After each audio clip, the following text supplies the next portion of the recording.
I'm Marvin. Welcome back to Shorebilly Farming.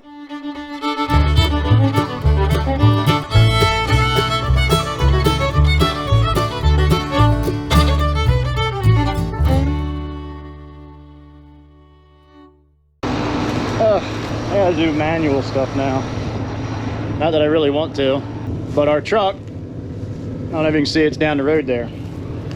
I thought about calling an Uber to take me this, I don't know, quarter mile, but I then remembered I was fat and this probably wouldn't hurt me. It might kill me.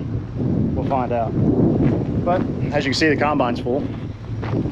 This wheat is doing a little bit better than what I had back there that got really drowned out. This has a lot of spots that did get drowned out, as you can see right here by this green. But the wheat overall, where it's good, is a lot better than it was there.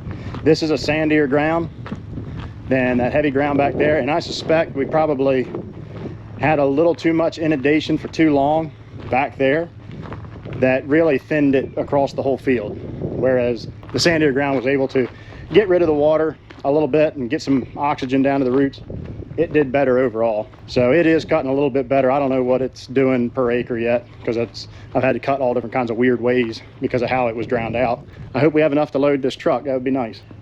I think the buzzards already know I'm gonna die. Look at them, they're circling me already. My God, how heavy am I? Anyway, while I'm taking this little trip, my little walk here, if you wouldn't mind, that was a good time. Hit that like button, subscribe, share, all that good stuff. The videos have been a little delayed because, well, my wife's a very busy lady and she does all the editing. Well, the good news is I was able to fight off the vultures and I lived. The bad news is I burned off some calories. My waistline got a little bit thinner and now my pants don't fit. All right, that's not true. I wish it were that easy. But it is hot. It's like 92 outside.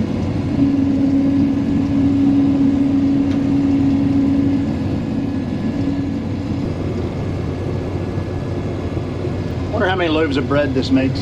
See, fat kids, we always go to food. It's always on our mind. I'm gonna point something out. I'm getting ready to go across it up here. But this is what happens when you don't spread the fertilizer properly. You've seen what happens when they overspread it, and it's so thick. But this is what happens. See how thin it is right through here? This whole area didn't get spread, and you see it's just really nothing there. And then you get back into decent wheat here at the headland where it was spread. And you can see I had to put the header down right here to cut. And that's fine, that's normal. You get that overlap of nitrogen and it causes that. That's fine, but you shouldn't have it all up and down the whole field. And that's what we were seeing. I just wanted to show you that that's what happens when it's not spread properly and places are missed. Now granted, that's a small area, but over Eugene's farm, he dealt with that across the entire farm, and that's unacceptable. Honestly, it's just unacceptable. It cost us a lot of money because we didn't get. It's not like we got reimbursed for what didn't grow. We still had to pay for the nitrogen, even though it was misspread. That's what's frustrating about farming. Today's a good day, right? We're gonna put all this behind us. We're gonna get this crop out and we're gonna move on because. What else we gotta do? See, now this right here is really good wheat. I don't know what it's yielding per acre, but I mean, you can just look at it. It's nice and uniform. You know, it's got a good stand. This is really what we should be seeing everywhere. It might be hard to see on the camera, but if you look down there, you see a bunch of wheat straw, but you don't see any wheat heads on it.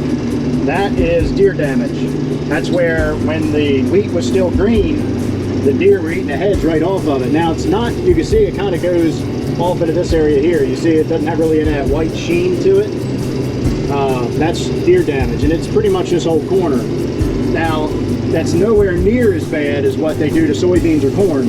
Usually this whole half of this field is gone. This is that farm that I've mentioned in the past that I don't know. I was hoping that, you know, wheat might have been the answer to try and combat them a little bit and still be profitable on this farm. This was not the year to see if that panned out because of the extremely wet winter we had. It really overshadowed any testing against the deer, if you will, that I wanted to do. However, I still am curious to see planting the soybeans into the wheat straw if it deters the deer from eating the entire plant when it's young, because they got to stick their nose down into the wheat, you know, and stabbing them in the face. I'm hoping that that will deter them and limit the grazing enough that the bean crop will grow taller and not be impacted as much by the deer. But time will tell. But I just wanted to show you, and all this is, well, this is a couple things. Some of this, like this over here, that's where the wheat was over applied, the fertilizer, this whole area. Can't say that that was an issue with the co-op, because if you look, that's right on the edge of a water hole. So what might have happened was that water hole filled up quickly after the wheat was spread, or after the fertilizer was spread, and carried the nitrogen to the edge of that hole, that water hole, and then when the water rescinded, it left the nitrogen at the edges. That's what I suspect happened there. I don't think that's something we can necessarily say was an issue with spreading. Stuff like this, the combine could have probably chewed right through, but I don't like taking the chance of it, because my luck, they would get wrapped up in the reel and bust something. I need an excuse to get out and stretch the legs anyway. Let's see how we're doing here. Well, there's one, that one little wheat. There's one, but look how tiny it is. See, up here we're on, I mean, this is just sand. Probably ain't the best of wheat up here. Yeah, see how small the kernels are? They almost look deflated. And probably what happened, right when this wheat was putting on its head and filling out the grain, we had a really hot, dry spell for about, oh, I don't know, 3 weeks, right at the beginning of spring. I think it hurt the wheat on the higher ground. So that's okay. You kind of expect to see that, but overall, she's not losing any wheat. That's good. Finally got the combine straight and adjusted.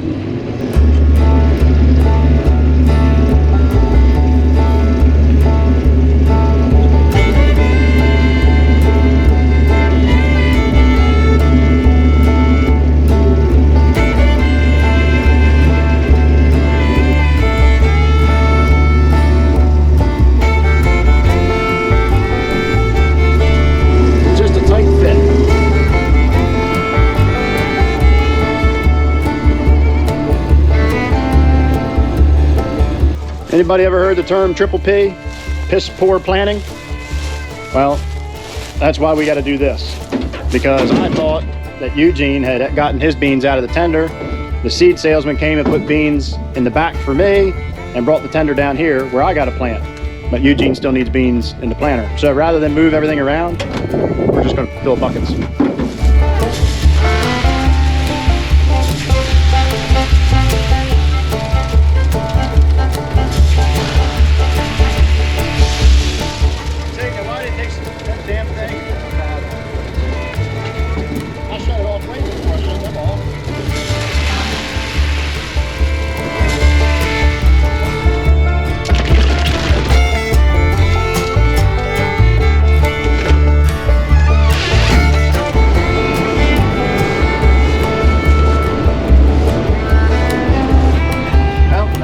Started the day in the tractor and we're going to finish the day in the tractor. I'm out here trying to cut up some of this grass and I don't know if I'm making the right decision or not. Maybe I should have just sprayed it and then planted into it the way it is, but the problem is it's still wet. Across the road, I didn't film it, but I almost got stuck over there because the moisture can't get out of the ground with this grass. I mean, this stuff is tall. It's real tall. And right here is not too bad. But wait till I get up in this. I mean, it's probably 3 foot tall in here. I mean, look how it's right up to the tire. Look at that. Look, it's over the tires. I mean, what are you gonna do with this stuff? It's cutting it though. God darn it, she's cutting it. Well, this is the next day. I've actually called in to take a half day of PTO because we've got Tropical Storm Elsa. It is coming. And depending on which forecast you look at, we could have anywhere between 1 inch and 4 inches of rain. I'm hoping for the inch. I do not want to see the 4 inches. I'm out here disking, trying to clean up all these low spots and where the grass was real high. Hopefully that gets saved. Where I was disking the grass last night, it was so tall, it was over the front tires of the tractor here, and it made a really neat video. But then in the middle of it, even though it said I had 20% battery, my GoPro just cut off. So hey, anybody out there have a GoPro? I've got the GoPro 9 Hero Black, I think it's called, and that's what I'm filming on now. And I continuously have issues with the batteries. Just, they don't hold a charge very long. I mean, I keep this thing with me to try to keep them charged up, but I would expect them to last a little longer than they do. Now, I bought it new, but anyway, so Eugene's in the back. There's 3 fields in the back of this farm. 2 of them were never planted in wheat. It was too wet, so they had to be completely tilled. One of them, half the field drowned out and was in grass, so half of it's disted, half of it is in wheat stubble. So when he moves into that field, we're going to go back there and see how the planter does transitioning from this soft tilled ground into planting into wheat stubble. If it doesn't do well, then I'm going to have to disc everything, because I don't want to plant the beans any deeper in the soft tilled ground, especially with, 1, there's plenty of moisture already for the soybeans. 2, we got a lot of moisture coming, so I don't want to plant them deep and then have an issue of germination. Problem being, if I keep them shallow in the soft dirt and then we come up into the wheat stubble and it brings it out of the ground even further, then you are just putting them on top of the wheat and they're not going to germinate there either. So it all depends on how well that planter can maintain its depth, going from nice soft tilled soil into wheat stubble. This is where my lack of experience, it's going to be a learning curve, because I've never done this before. I've never had to set up a no-till planter to plant in wheat stubble, let alone transition like this from one to another. I don't even know if we're making the right decision in planting and hoping that we don't get that kind of rain out of this storm. Yeah, we thought about waiting, but then there's more rain behind this storm, and if we wait for all of that to get out of here, you know, we're going to be so late in the season that we're not going to get any yield at all. So it's kind of taking the gamble and rolling the dice as to whether or not we're going to make the right decision or not. Nobody has a crystal ball. My wife tells me that all the time when I get upset about the fact that I, you know, could have contracted something for 10 cents higher and missed it, or, you know, whatever.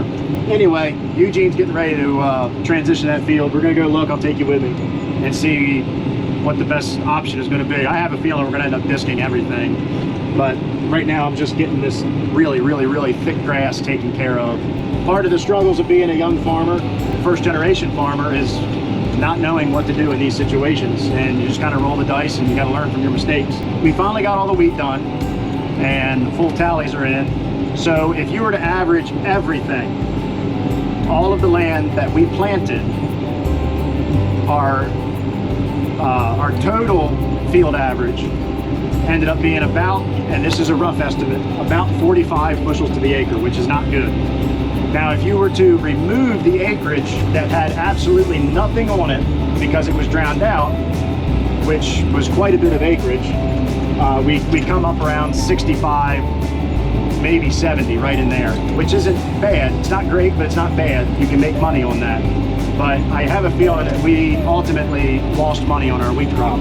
Where I hope we would have gained would have been planting the soybeans into the wheat straw, and our soybeans would do better because the deer aren't going to demolish them as bad, because this farm is just inundated with them. And that was the hope. And it looks like that might not pan out. So what's a farmer to do? It's just one of those things. I'm not the only one that deals with this. I mean, this is farming. You talk to anybody that's been farming, whether third, fourth, fifth generation, doesn't matter. You talk to anybody, everything's a guess. And that's all you can do is guess, make an educated decision, stick with the decision, and learn from it. Over the hills and through the woods, the Shorebilly will go, looking for the majestic creature. He's out there planting soybeans, we know. Hey. See, he's planting in this field, and you can kind of see the tractor over there. I'm disking over there. This is a beautiful farm, beautiful piece of ground. It's just the bad drainage and the deer make it almost not worth it.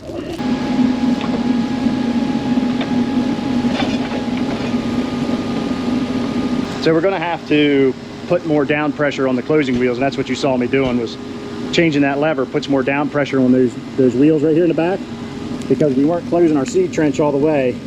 Now granted, this is up against the woods, which this is hard ground, but you want to see that seed trench closed in. The depth is good. That's where I want to be with the amount of moisture we got, not only in the ground but coming. That depth, you know, 1/4 inch is perfect. So we'll see what it is when we get out here in this heavy wheat straw. And we also changed the angle of these, because you can see it's hard to see where the line is. So now he's cutting a trench, so you definitely will see it. So you can tell the difference where we angled it. Of course, you can see that easily, but you can't even see beyond there. And there it was down, so it made a difference. So let's take a look. Let's see, this is the very first one. Let's see where we are with our depth. Right there. So that's actually a little deeper than I want to be, which in this ground I'm not worried about, because again, we got plenty of moisture, and this is unlikely to pack because of the wheat straw. You know, it's not like it's going to wash dirt down on it. That almost could come up a little bit. We're about that first knuckle right there. That could almost come up some. But we'll see. I want to get away from this woods to get a better representation of what it's going to do over here. And we might end up having to change that closing, or that opening wheel. That thing's a little too far.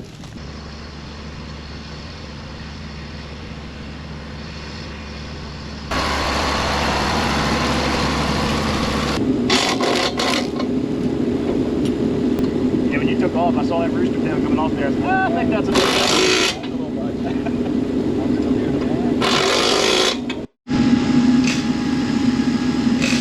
See, there's our soybean right there. So you're down about that far. But this row, this is this very first row, it is a little too shallow. See, there's a bean right there. There's a bean. There's a bean. So we got to put her a little deeper. All right, it looks like we might be able to do this into the wheat straw. So yay. Watch as the Shorebilly Yeti enters its habitat.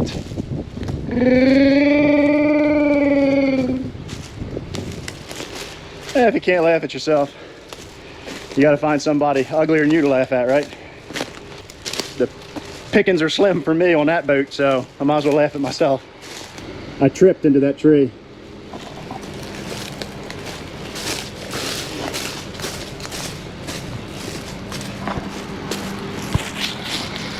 My Cadillac awaits me.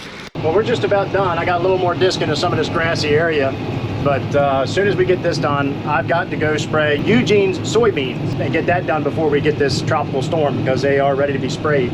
So we're going to hit that this afternoon. He's going to continue planting out here for me while I'm doing his beans. Before I do get out of here though, I wanted to first say thank you all for watching. Our subscribership has been going up. Our views have been going up. And it's really exciting to see. It keeps giving my wife and I, oh goodness. It keeps giving my wife and I the drive to continue to keep doing this. We are having fun doing it. It is a struggle sometimes with everything, life, farming, regular job, Katie taking care of the kids, cooking, cleaning, running her little business she has as a baker. It's really difficult to get all this together, but the fact that you guys are engaging and enjoying it, thank you. That means a lot. And I did want to say, the last couple videos, especially while we were cutting wheat, I just knew that while I was filming, my demeanor was off. And honestly, it was stress. Knowing that the wheat crop was nowhere near as good as I really needed it to be, that we were going to lose money, it was stressful. Because you're talking about not just thousands, but tens of thousands of dollars at stake. So knowing that you are losing a lot of money when you come in and you see a crop that half of the field didn't produce anything, but you paid for the inputs on over half of that field, it's difficult.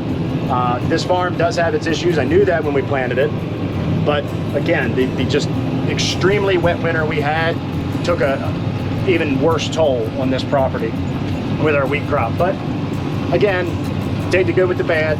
The one thing I need to remember is to have faith. He will not give you more than you can bear. And at times, the good Lord, I think, I think he believes that I am a very strong individual, my wife even stronger because she has to put up with me.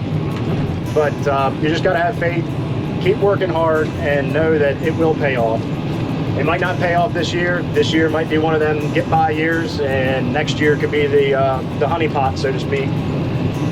I don't see that being the issue. I think we're still going to be okay this year with, as long as our corn crop continues to look like it does right now, and our beans continue to grow like they're doing, and this crop does fair. I never expect an excellent crop out of this farm just because of the challenges, the wet spots and the deer, and you hope for average on this one, and that's good. But you know, our spirits are back up. We're good. My stress level is still a little up, but nowhere near like it was, because I've come to terms with it.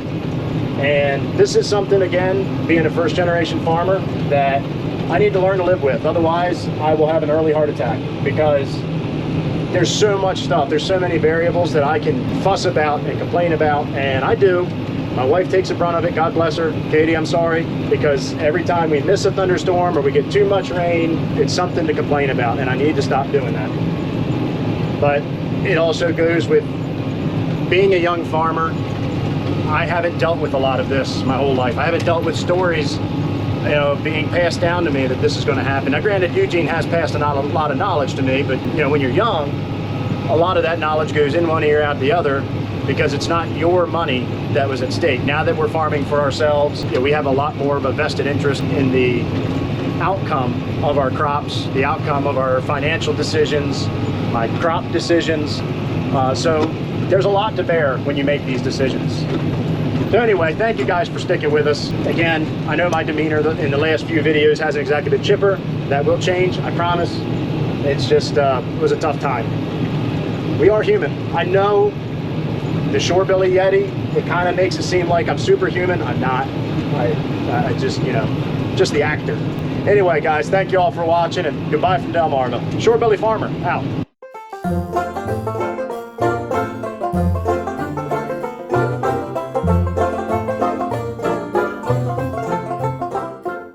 Oh well, it still beats being a banker or teaching a bunch of snotty little kids. Because, you know, hats off to the teachers that can do it and maintain their composure. I'm more of the talk back to me, you get the backhand generation. And yes, I have gotten the backhand. As a matter of fact, I'm pretty sure my head is permanently misshapen by the backside of my mom and dad's hand. Or my butt's got permanent welts across it for when I was being less than a stellar child. We'll just say I was adventurous.